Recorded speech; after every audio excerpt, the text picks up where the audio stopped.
क्या होगा अगर आप अपनी जगह पर सही हो और दूसरा आपको गलत ठहराता है, तो आपको क्या करना चाहिए।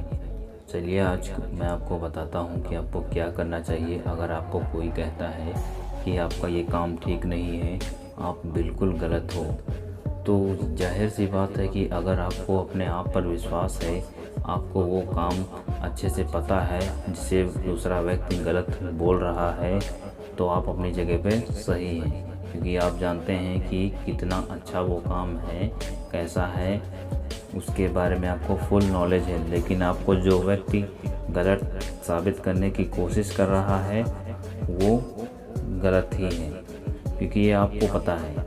तो ऐसे में आपको क्या करना है, अपना धैर्य बनाए रखना है, और वो कुछ भी कहता है तो उसकी बातों पर ज़्यादा आपको ध्यान नहीं देना है।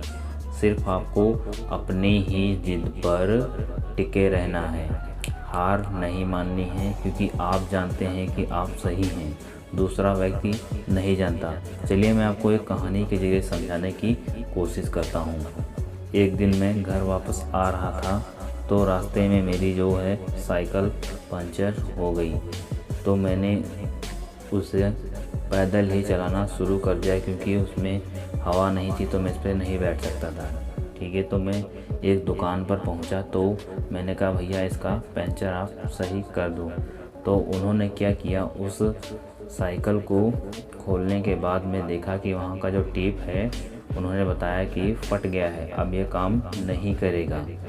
तो मैं भी थोड़ा प्रॉब्लम में था, तो मैंने जल्दबाजी में फ़ैसला कर लिया कि ठीक है, चेंज कर दीजिए आप इसको।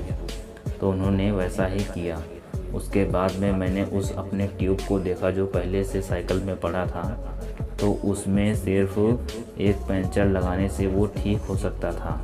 लेकिन ये मेरी नासमझी के कारण हुआ, क्योंकि मैंने सिर्फ उसकी बातों पे गौर किया और ये अनुमान नहीं लगाया कि वो सही कह रहा है या गलत।